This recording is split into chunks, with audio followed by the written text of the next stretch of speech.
ಉಸಿರಾಟದ ವ್ಯವಸ್ಥೆ.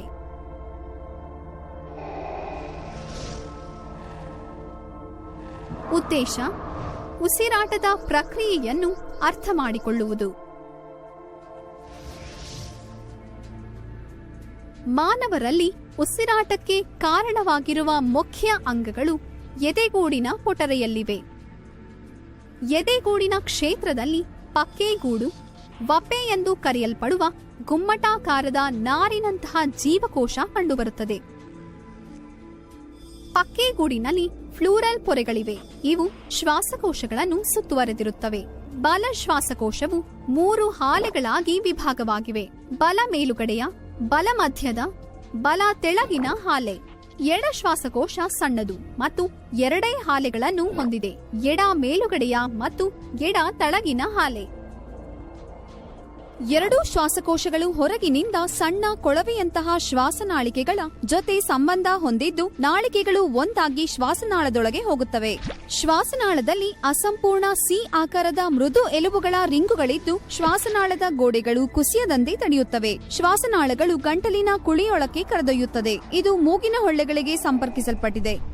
ನಾವು ಉಸಿರಾಡುತ್ತಿದ್ದಂತೆ ಆಮ್ಲಜನಕ ಕಣಗಳು ಮೂಗಿನ ಹೊಳ್ಳೆಗಳನ್ನು ಪ್ರವೇಶಿಸಿ ಕೆಳಕ್ಕೆ ಸಂಚರಿಸಿ ಗಂಟಲು ಕುಳಿಯ ಮೂಲಕ ಹಾಯ್ದು ಶ್ವಾಸನಾಳದ ಮೂಲಕ ಹಾಯ್ದು ಶ್ವಾಸನಾಳಿಕೆಗಳನ್ನು ತಲುಪುತ್ತವೆ. ಪ್ರತಿಯೊಂದು ಶ್ವಾಸನಾಳಿಕೆಯಿಂದ ಆಮ್ಲಜನಕವು ಶ್ವಾಸಕೋಶಗಳಿಗೆ ಪಯಣಿಸುತ್ತದೆ.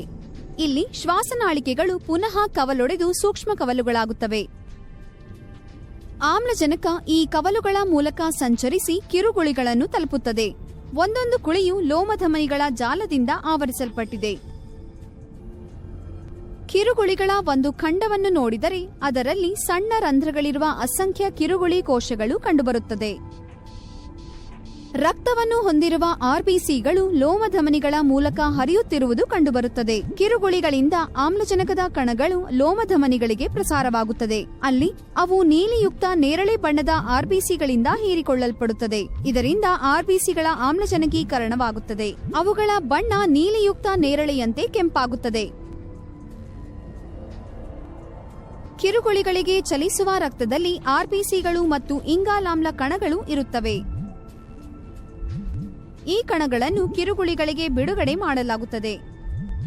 ಇಂಗಾಲಾಮ್ಲ ಕಿರುಗುಳಿ ಕೋಶದಲ್ಲಿ ಸಂಗ್ರಹವಾಗುತ್ತದೆ.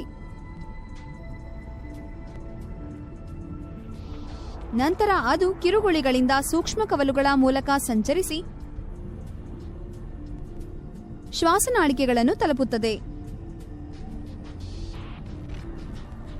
ಅಂತಿಮವಾಗಿ ಶ್ವಾಸನಾಳಗಳನ್ನು ತಲುಪಿ ನಮ್ಮ ಹೊಳ್ಳೆಗಳ ಮೂಲಕ ಹೊರಹೋಗುತ್ತದೆ. ಹೀಗೆ ಆಮ್ಲಜನಕ ಸಮೃದ್ಧಿಯಾಗಿರುವ ಗಾಳಿಯನ್ನು ಉಸಿರಾಡುವುದಕ್ಕೆ ಉಚ್ಛ್ವಾಸನ ಎನ್ನುತ್ತಾರೆ. ಈ ಪ್ರಕ್ರಿಯೆಯ ಸಮಯದಲ್ಲಿ ಕಿರುಗುಳಿಗಳು ಬಲೂನುಗಳ ತರಹ ಊದಿಕೊಳ್ಳುತ್ತವೆ.